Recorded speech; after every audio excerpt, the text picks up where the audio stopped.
this time, I'd like to call to order the regular scheduled meeting of August 4th, 2015 of the Davie County Board of Education. If you would, please bow with me for the invocation. As we gather this afternoon, I express thanks for this day and all of its blessings. I ask this board to be mindful of the business we are about to undertake. We're thankful for everyone in attendance today. Further, we are thankful for the opportunity to govern and the freedoms we enjoy. We pause to remember the students, faculty members, and families in our system and community who are facing challenges. Our positive thoughts are with them. As always, we seek wisdom to make the best decisions for the students and citizens of Davie County. Amen. At this time, I would ask the Boy Scout troop 574 from the First United Methodist Church to come up and lead us in the Pledge of Allegiance.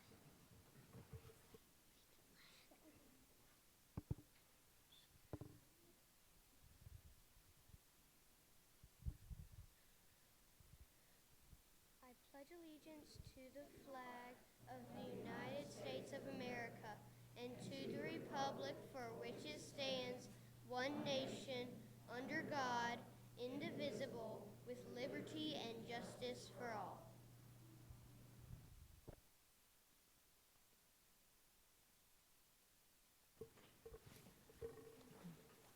Thank you, guys. We appreciate you coming and leading us in the pledge. We're glad to have you today. At this time, we're moving on to adopting the agenda, and I will ask for a motion to adopt the agenda.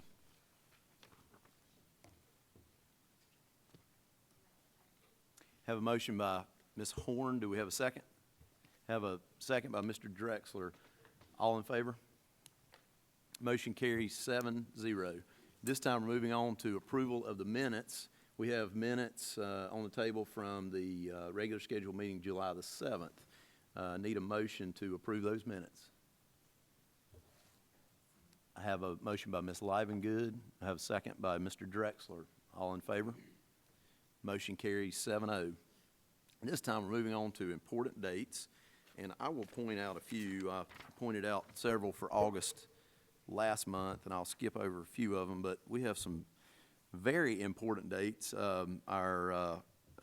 Let's see, first day for early college is tomorrow. It's a big day. The last day for summer hours at our school facilities is the 14th, which is Friday the 14th. On the 19th, we have some freshman orientation, some open houses. Also on the 20th, we have some of those. On the 21st, we have the Davie County Schools Convocation at the high school gym. And then first day of school for students is the 24th, Monday the 24th of August.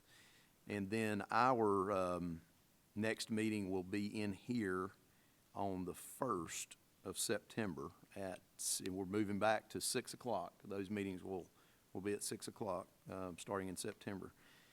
And I think that's all I have for important dates today, and I'll seeing nothing else, I'll turn it over to Dr. Hartness for his superintendent's report. Thank you, Mr. Chairman. Good evening, everyone. Gentlemen, y'all did a great job with the pledge. It's good to have students at our meeting today. As Mr. Fuller stated, the early college starts school tomorrow, and we only have 20 days left before regular traditional calendar starts. And I was reflecting, getting ready for this meeting, and I thought to myself, this will be sentimental for Lisa and I. This will be the first year, or the last year, actually, that we'll send a child to public school. So Molly will be a senior, and it seems like yesterday I was visiting her kindergarten classroom. So those of you who have children, it flies by, doesn't it? So enjoy it. But we're looking forward to children coming to school on August 24th. Teachers will be back real soon. If you haven't checked our website, our supply lists are listed up there. Our open house dates and times are listed, so we're ready to roll for school to start. A couple things I wanted to address with you tonight, board, is just an update. The first thing I wanted to talk about was testing and assessments in our schools, and I know it's summertime and we're not dealing with those things very much.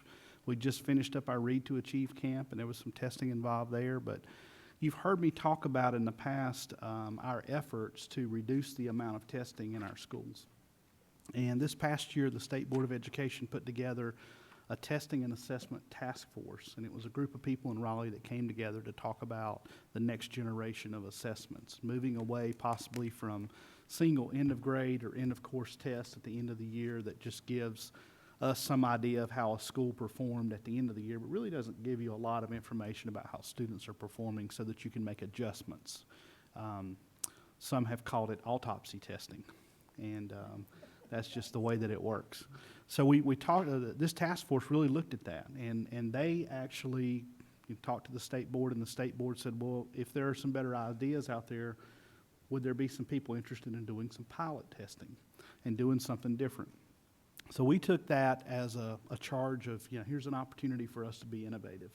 And I started talking to some other superintendents in the region, and ultimately it led to a meeting with teachers from every one of our schools, some lead teachers and our curriculum staff, and we talked about if you were to be able to design something that would be more beneficial to instruction, more beneficial to students, what would it look like?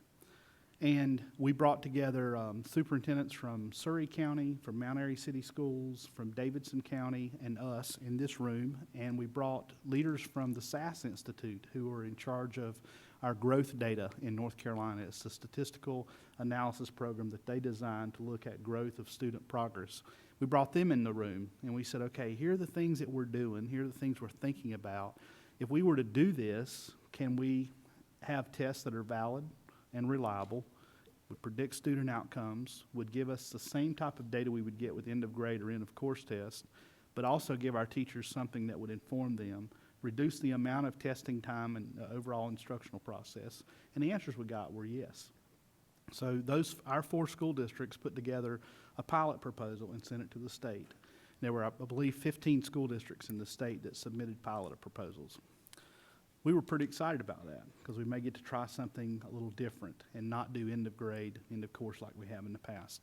The state board ultimately took the advice of the Department of Public Instruction and said, we don't want them doing anything out there. We want to control it here in Raleigh. And the department came back with a proposal to do something called a proof of concept. So they chose 5th and 6th grade for next year, and they're going to pilot some interim assessments, something like what we had talked about, but not exactly, and it's going to be in a very controlled environment with all the state restrictions. And the school districts that were chosen to be part of this proof of concept, many of them are asking for waivers not to participate because of the way it was designed. But I want to let you know that we are attempting to be a part of some very positive change in the state. Right now, the state board was not receptive to opening things up for a pilot like that. But we're going to continue to have those discussions, and I've had some good conversations with some members of the State Board of Education about the direction that we need to go in the future, and I think that we will go in a positive direction at some point. So that was a little disappointing.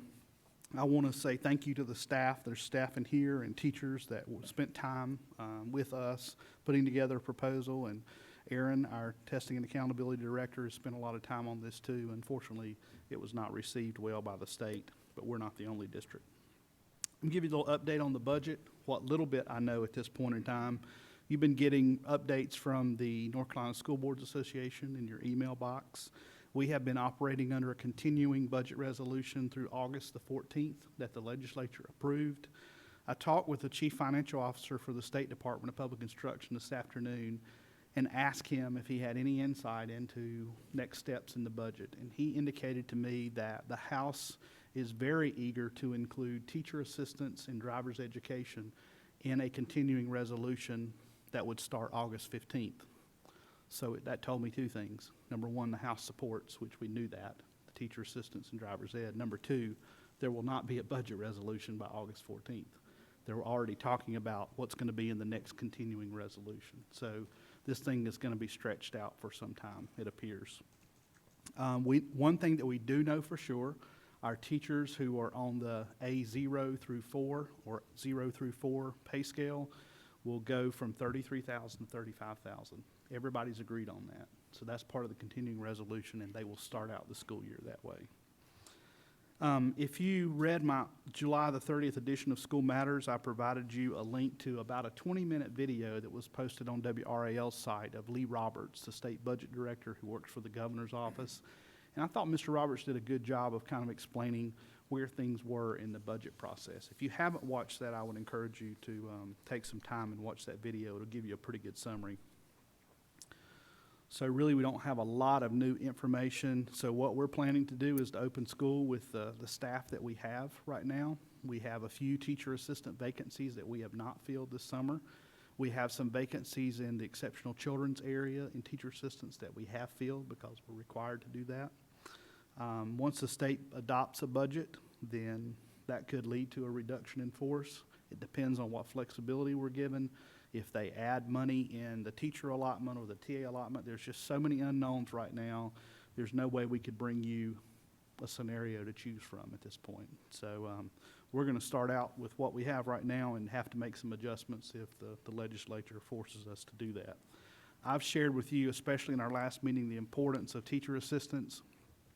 That doesn't change. Our teacher assistants are really an important part of our instructional process, and I'm really hoping that the legislature will come to terms with that.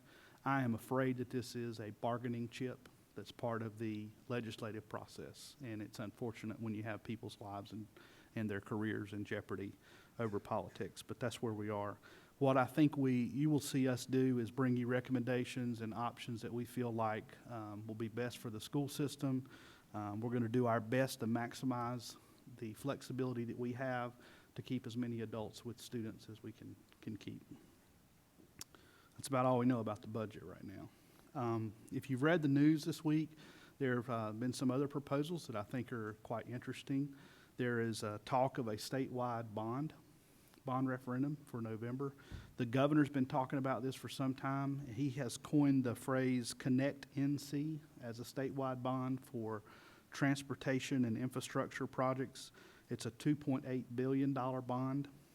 I noticed this quote from House Speaker Tim Moore in the Raleigh News and Observer. He said, borrowing would make good fiscal sense. Planning ahead for our future is a good Republican principle. I think the House and the governor are in favor of this bond because they see the historically low interest rates that are out there. And what they could use that for would be transportation and infrastructure across the state.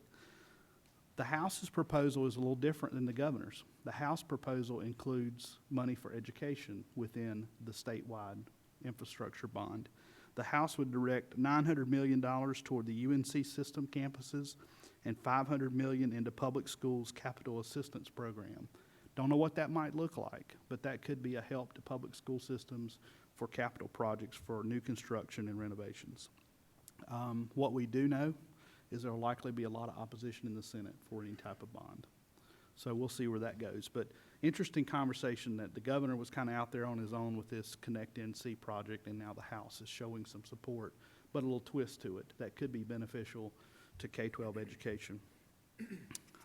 Since our last meeting, the North Carolina Supreme Court ruled that North Carolina can use public tax dollars to provide children the opportunity to attend private and religious schools.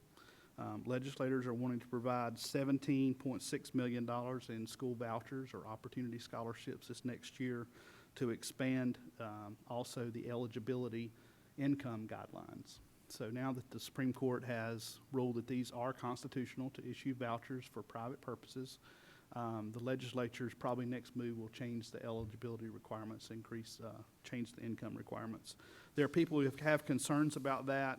And the concerns really point to private schools. Some of them, not all of them, there are a lot of great private schools and religious schools out there, but some of them discriminate based on disabilities and religious preferences. And there are concerns about lack of standards and accountability when you're using public dollars for private education. So that's out there and has been a change in the Supreme Court. Switching gears, last week we had our annual administrative retreat here in Davie County with our local administrators, principals, and directors. Assistant principals came together, and we had a lot of time to plan together and discuss the upcoming school year. We welcomed some new administrators. We focused on communication. Jill Wilson was one of our speakers, and Brian Sterrett gave us legal updates. We discussed academic rigor, the new grading system that's been mandated by the state. We had staff share new technology practices that will help us to become more efficient. And we looked at our academic progress as a team and looked at the things that we need to be focusing on for the next school year. I'm extremely pleased with the leadership we have in the school system. And we had a good time together discussing and planning for the 15-16 school year. So that's all I have. I will just tell you that we're excited about another school year. It's been a good ride here in Davie County. I'm starting my 5th year, and there's some good things happening in the school system. We're going to continue to support education and public education in our community. Thank you, Mr. Chairman. Thank you. Excuse me. Thank you for the update. At this time, we're moving on to the construction project update, and I will ask Mr. Jim Moorfield to come forward and talk to us about the progress of the Davie High School project. Good afternoon again.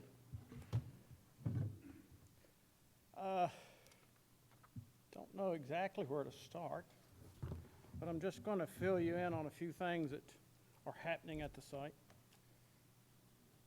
I understand some of you were out there this afternoon. Hot, isn't it? You saw block walls going up, which is fantastic.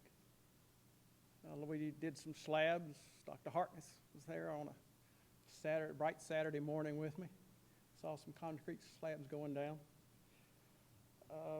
We're probably about a little over 5% complete with the project. If you look at the pay application, the one that's coming out at the end of this month, you will get soon. It's in the last month in reality. But that's a mathematical computation. It doesn't really mean much. We got a long way to go. We have tapped the water line out on Farmington Road to put in our new water line. It is being tested, chlorinated. We're having bacteria tests run on that in our tap to make that transition complete is next Wednesday. And I wanted to, Mr. Fuller's never shared one of these with you guys. This is what the tap looks like, and that's what comes out of the pipe. That was under the shoulder of the road. And that's called a coupon. And Chad's lost a few of those, from what I understand.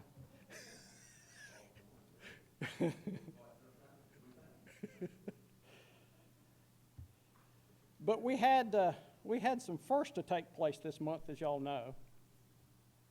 We had our first block, which is called foundation block. That took place this month. We poured our first floor slabs this month, or the last month, not this month. I'm getting ahead of myself.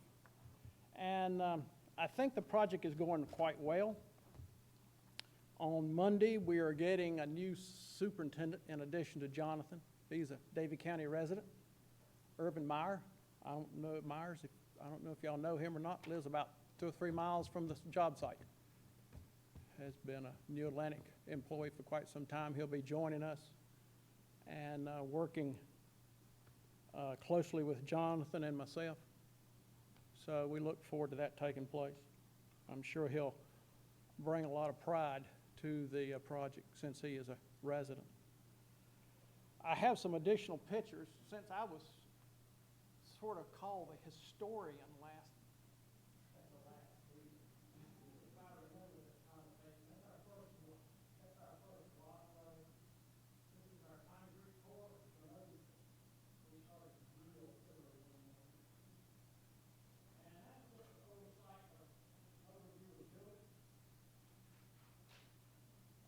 Okay. And this drawing indicates the footings that are in place. The green's a footing and the blue is the floor slab.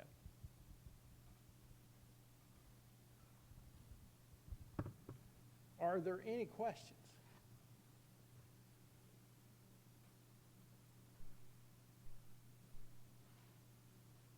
Gotta have some questions. Were you able to work up a formula to give us a track record of what percentage is done and what percentage of cost that equals to? Well, the next pay application number 2 that you will receive in just a few days, it's 5.4%. which is, it's just math. Work in place, work completed. And material stored. It's really, at this point in our construction process, I would venture not to guess it percent complete, just because we have so little and so much to do. But we're making good progress. Water line is already being placed to the back of the building, in the common trench with the stormwater. Grading is progressing really well on the football stadium. And Eastern Structures is doing an outstanding job. I told Philip the other day that when it comes to grading contractors, he's probably number one. I've not seen many guys that will do the type of quality of job that Philip puts on the ground. Amazing individual. So I feel real comfortable. We're going to get we'll have two superintendents. And then the following Monday, there will be a third superintendent that will show up. So for a while, we'll have three superintendents, and that helps tremendously because there's a lot going on, as some of y'all saw. But the job's progressing very well at this point, in my opinion. And we're having our share of problems. And we're fixing them. We're identifying them and fixing them. And I think, Paul, to your point, it's hard to, some of these, if you look, and to Jim's point, the mathematical point of completion or point of progress through the job is one thing, and then looking at, when you go out and physically look at where we are, there's a lot of those, like, for instance, now, a lot of the things that are going on to put pipe in the ground, things you really are not going to see. So it's, if you go out there and look and really don't know, it may still look very similar to the way it did 2 months ago, but there's a lot of work been done. And, once the block walls start coming up and the steel starts going up, that'll be you'll look at that and you'll say, wow, there's a lot of progress went on here, but. And then it'll slow down. Yeah, that's right. Once we get in the building and start doing finishes, it gets real slow, real quick. But Jim, for folks in our audience and our viewers, I was just looking at this map, and when I look at the academic wing, which is a 3-story wing, about 2/3 of that wing, the footings have been poured, and about 1/3, the footings and the slabs have been poured. And when I was out there this afternoon, the block walls and the door frames in those classrooms are going up now. So that was just within the last 2 days. we started block Monday. Started block on Monday. I saw some more block being delivered this afternoon. I also see that footings have been poured for the main gym, part of the locker rooms, and pretty much the whole kitchen area. And you pointed out it's real important to get the kitchen and the mechanical rooms going first, since there's so much work that has to be done in those. So things are really progressing out there. And I want to say to the board that I really appreciate Jim Moorfield being on our team. Jim is out there on a regular basis. He's providing us updates and is being a real advocate for the school system. When things don't go exactly as they should, Jim's there addressing it with the contractors, and we appreciate that. So we've got a good advocate on the ground every day, and is doing a good job for us. Thank you. Yep, I completely agree, Darren. If things went just as planned and perfect, we may not need Jim, but we're glad we have him, and we appreciate everything you're doing. We all know that construction process and sequence is not perfect. That's just, we know that for sure.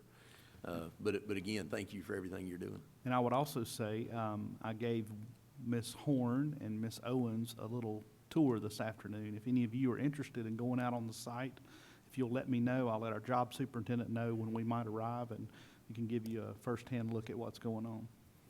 And I would suggest that the board members do take a trip out there. Over the years, I have seen many sites and visited for the past 8 years. This is probably the best site I have seen for construction for a high school. You can actually see where the fields are, the parking lots, with the academic building, and know that you do have space to expand if need be. And it was an exciting trip. Yeah, we'd be glad to have any of you. Just let us know if Dr. Hartness is busy. I I can meet you and we can do the nickel tour and answer any questions. Be glad to do that for you. That sounds good. That sounds good. Does anybody else have anything for Mr. Moorfield? Thank you. Sure. We appreciate everything you're doing. Okay. At this time, we're moving on to the consent agenda. And we had one question. Paul, did we get that? Are we good there? Okay. Okay. No, I'm just curious if you were good there. Okay. Otherwise, so we're moving on to the consent agenda. At this time, I'll ask for a motion to approve the consent agenda. Chairman Fuller. Oh, One moment. that's Sorry. right. I'm sorry, Jeff. You As told me that. To be expected this time of the year, you have an addendum to your personnel report that each of you have at your place. So just include that So- as part of the consent. So we're all good with the addendum to the personnel report as well, and have that, see that. So at this time, I'll ask for a motion to approve the consent agenda. I have a motion by Ms. Owens. Do I have a second? I have a second by Mr. Junker. All in favor? Motion carries 7-0. This time, we're moving on down to the public address to the board, and I will turn it over to Ms. Wilson. Thank you so much. It's a lovely day in August. So exciting that we have someone who has signed up to address us. I do not have any more information other than this gentleman's name, Michael Sparks. And if you would, when you come to the podium, please give your name and address, so if we need to contact you, we can. You have 5 minutes. You cannot possibly miss the very large timer that's not very far from your nose.